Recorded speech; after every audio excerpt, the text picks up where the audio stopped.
malam ini, malam 30 Ramadan, kita masih bisa berjamaah bersilaturahim di masjid yang mulia ini. Tentu ini sebuah anugerah yang besar. Mungkin banyak saudara-saudara kita yang ingin bergabung, tapi mereka tak bisa hadir karena berbagai macam alasan. Kita masih dikasih Allah kesempatan untuk itu, maka tak ada bahasa lain kecuali Alhamdulillahirabbil alamin. Harapan kita pula Ramadan yang 1441 Hijriah ini, walaupun sudah berlalu, tinggal sesaat lagi, tinggal 1 hari lagi kita puasa, dia harus berkesan dalam batin kita. Harus ditunjukkanlah kalau kita adalah alumni Ramadan Universitas Tarbiyah, karena bulan Ramadan itu disebut juga dengan Syahrul Tarbiyah. Kita adalah mahasiswa-mahasiswinya. Mudah-mudahan kita mendapat nilai yang luar biasa di sisi Allah Subhanahu wa taala sesuai dengan ruh dari puasa itu, la'allakum tattaqun. Jangan pula habis Ramadan balik kebiasaan macam nan lama-lama. Kalau mengkatoi juga sehari Syawal sudah mulai bertongkar gara-gara menentukan rantak mana nak hendak dibawa. Dan jangan pula begitu lagi. Okeylah, yang lalu itu biarlah berlalu, yang ke depan kita tata menjadi yang lebih baik lagi. Kemudian mari kita bersolawat, Allahumma salli ala Sayyidina Muhammad. Mudah-mudahan kita termasuk umat-umat Rasul yang akan mendapat syafaat di yaumil mahsyar kelak. Amin. Kita yakin Rasul sangat cinta kepada kita. Oleh sebab itu, siapa yang mengamalkan sunnahnya, maka kelak akan bersama dengan Rasul di dalam surga yang sudah disediakan oleh Allah Subhanahu wa taala. Bapak Ibu, orang-orang tua kami yang kami hormati, di dalam Quran, tepatnya di akhir surah Al-Kahfi, Allah Ta'ala berfirman, Bismillahirrahmanirrahim, Qul innama ana basyarum mithlukum yuha ilayya annama ilahukum ilahun wahid, faman kana yarju liqa'a rabbih falyamal amalan salihan wa la yusyrik bi'ibadati rabbih ahada. Terjemahannya lebih kurang begini. Qul, katakanlah olehmu ya Muhammad, Allah menyuruh Nabi menyampaikan ayat ini kepada umat. Innama ana bashar, sesungguhnya Nabi Muhammad itu adalah manusia. Maka Nabi Muhammad juga butuh makan, dia perlu minum, dia perlu pakaian dan lain-lain. Tapi dari awal kualitasnya yang beda. Makan Nabi makan, kita makan, tapi kualitasnya beda. Kalau Nabi makan sesudah lapar, berhenti sebelum konyang. Kalau awak makan sebelum lapar, tak berhenti kalau tak kekonyangan. Itulah pula bedanya. Nabi tidur, kalau kita tidur juga. Tapi Nabi sikit tidur. Kalau kita sikit-sikit tidur. Sehingga di Tanjung Balai namanya Astuti. Asalkan tunduk tidur. Tengah sembahyang pun tertidur kuat itu. Okeylah. Semalam dalam kondisi sudah begitu. Nabi sikit-sikit baca Quran. Kalau kita sikit baca Quran. Nabi sikit-sikit sedekah. Kalau kita sikit sedekah. Jadi walaupun sama dari sisi kejadian, tapi kualitas beda. Qul innama ana basyarum mithlukum yuha ilayya annama. Kata Nabi, walaupun aku manusia biasa, tapi ada wahyu yang diberikan kepadaku. Jadi begitu turun wahyu, maka Nabi yang manusia tadi berubah derajatnya menjadi Rasulullah, Habibullah, kekasih Allah, utusan Allah, uswatun hasanah, qudwah, ikutan kita semua. Lalu apa lagi yang nak disampaikan oleh Nabi SAW?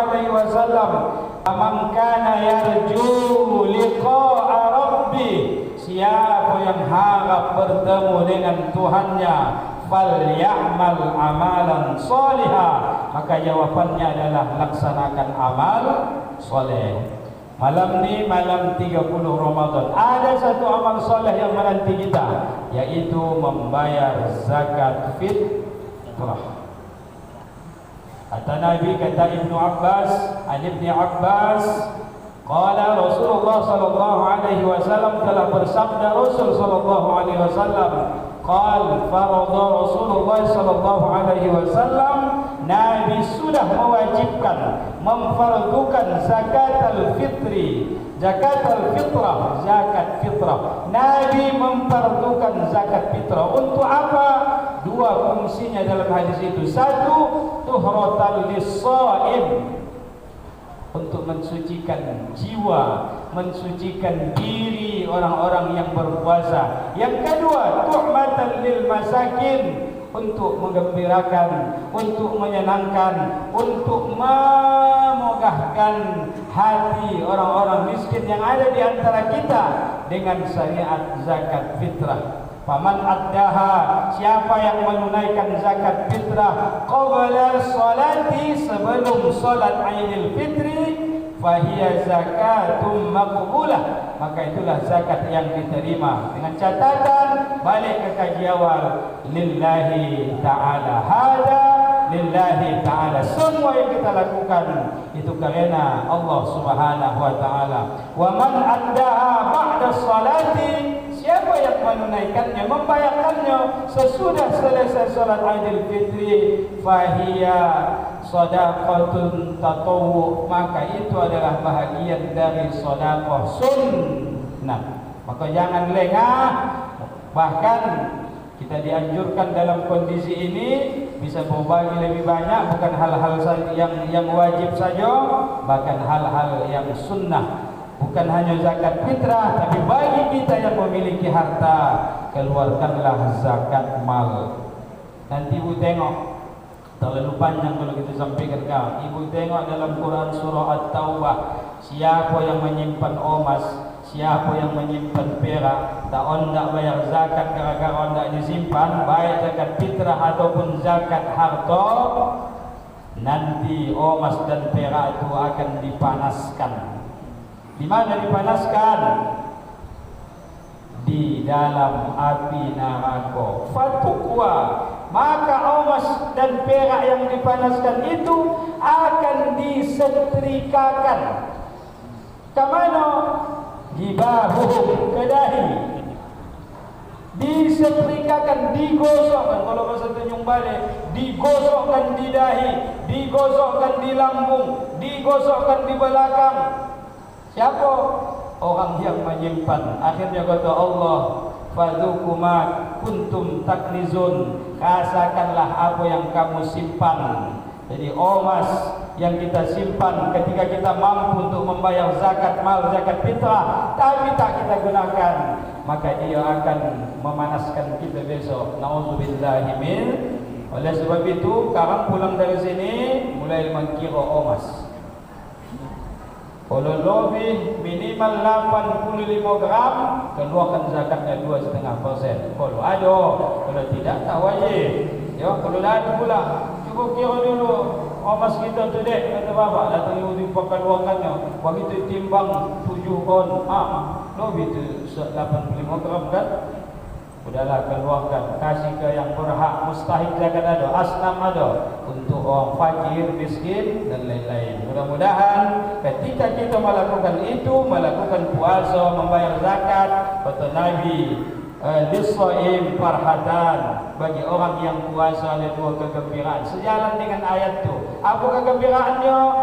Kegembiraan yang pertama adalah ketika berbuka secara jam'i, yaitu Aidil Fitri. Kemudian kegembiraan kedua ketika kita nanti dijumpakan dengan Allah Subhanahu wa taala. Jangan tanya macam mana caranya.